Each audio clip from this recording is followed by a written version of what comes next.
Hey guys, I'm back again. Another plant video. Yes. So last week I spoke about the infamous dun dun dun snake plant. Yeah. And many of you went out to go get them. Thank you. Thank you. Your house thanks you. Clean air. Yes. This week I'm talking, our second super plant is the Pothos plant. So NASA's clean air study named 3 plants. Okay, they took 3 plants with them. They took the snake plant, which I did a video on last week. They took Pothos, of course, right? And they also took the spider plant, which will be my next week's video, okay? So my mission with these videos is to utilize and for everyone to have their natural air filtration system at home, not an electronic one that you have to plug in. Plants are a natural air filtration system that Mother Nature gave us. And I want everyone to have more plants in your home, especially now with COVID that we're home, and studies after studies show the toxic air, the VOCs, the poisonous gases. Oh my gosh. Our air inside our home is more than 10 times more, has more than 10 times more pollutants inside of the home than outside. So how can we alleviate that? Through plants. So for this week, the feature is Pothos. So let's get started. All right. So why Pothos? So we're gonna play a little game, okay? I'm gonna ask you if you have something, okay? So it's kind of like, do you have or have you ever, right? Okay, so do any of you have those little Glade plugins that you plug in? Or I even have them from Bath and Body Works. They have them too, the plugins, and they smell great and they eliminate odor. Guess what? The Pothos plant does the same thing. It eliminates odors as well. Absolutely. All right. Do you like to paint your nails at home? Yeah? Gel or regular? Well, then you need a Pothos plant for sure.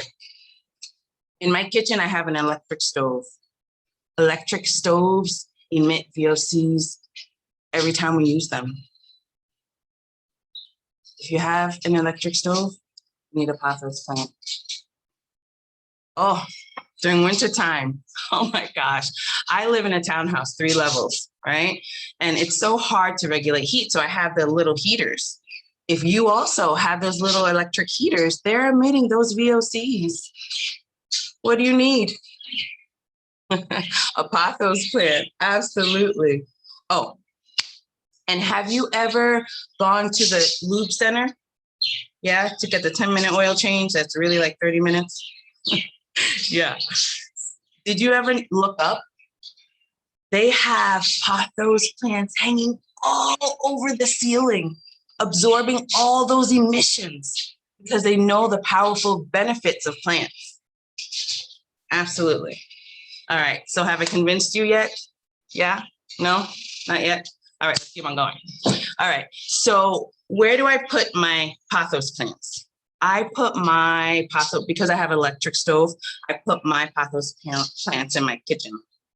I put them, one by my windows is hanging in a basket, like this. Actually, this exact one is hanging in my kitchen.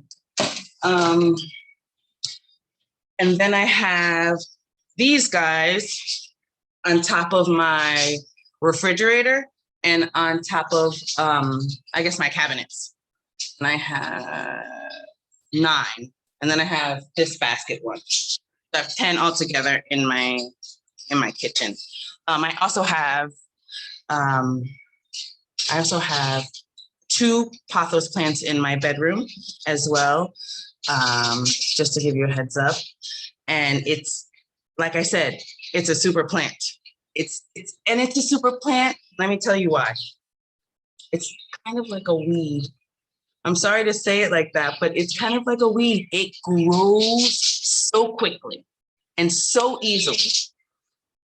I had 2 pothos plants in my basement and I completely forgot about them. And maybe 3 months, honestly. When I came back, the soil was crumbly. And it may have lost maybe 1 or 2 leaves, considering not being watered in the cold basement and everything. Super plant, super plant. So how do you take care of this super plant once you go to Lowe's or your local plant nursery? All right, so let's talk about sun care. So, let me see, let me grab this guy. So this guy is a darker green. So because he's darker, he can take more sun versus the lighter green ones, just to give you a heads up, because there's many different kinds. There's over 10 different types. But if you get one with the lighter yellow-green colors, you must put them in indirect light. Either way, they love indirect light, but especially the lighter green ones, okay? Water care, they love water. They drink it up. During the growing season, summer, during spring and summer are the growing seasons, I would water them twice a week. Now, if you have a clay pot like this, I just water the whole clay pot, let the water soak out. If you have one of these,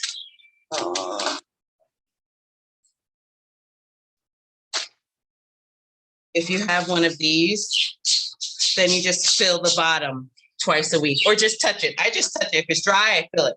But usually in the summer, it's dry twice a week. And in the winter, the non-growing seasons, winter and fall, usually once a week, as far as watering. And if you don't have any outdoor space, I water the ones in my kitchen, in my sink with the little hose.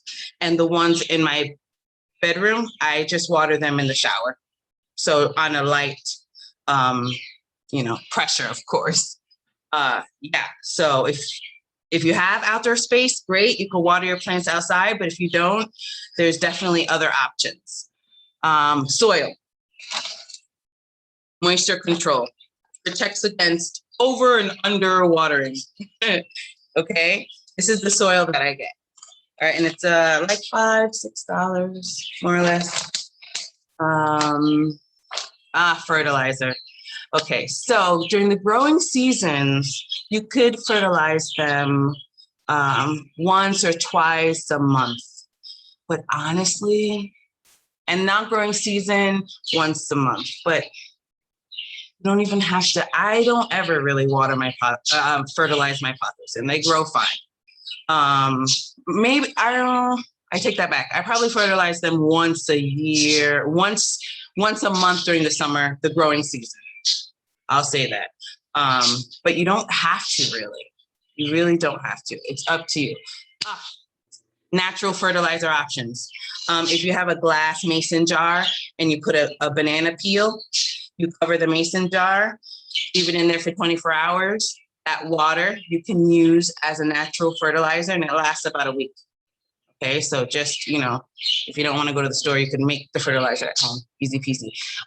Another great fertilizer option is taking the hair from your comb or from the drain in your shower and just taking pieces of your hair, because hair is high in nitrogen, and putting it in your soil. Plants love it, love it, love it, love it. The last thing, grooming your pothos. They do need to be groomed, and I brought this one here. And that sounds silly, to groom your plants, right? But you do have to do that because the sun is absorbed, the energy from the sun is absorbed by their leaves. And the efficiency of that job depends on the cleanliness of the leaf. Okay, so you do maybe once a month want to just wipe down the leaves of your plant with just a very soft, damp cloth. The type of cloth that they use at the car wash, those type of cloths. Yeah, I think that's all the information I have for now. I hope that I convinced everyone once again to run to the store and go grab a Pothos plant. I look forward to our conversations, and please put any comments that you have, any ideas, any questions. And I look forward to speaking with everyone and look forward to next week's video on spider plants. Woohoo! Everyone go to the store, grab a Pothos plant. They're amazing. You'll love it. You won't regret it. And you can make little babies. And later in the week, I'll show you how to make little babies from buying one plant and then making 2 or 3 more plants. Yes? Awesome. Grab your Pothos, and then later in the week, we'll make more baby plants. Bye, guys.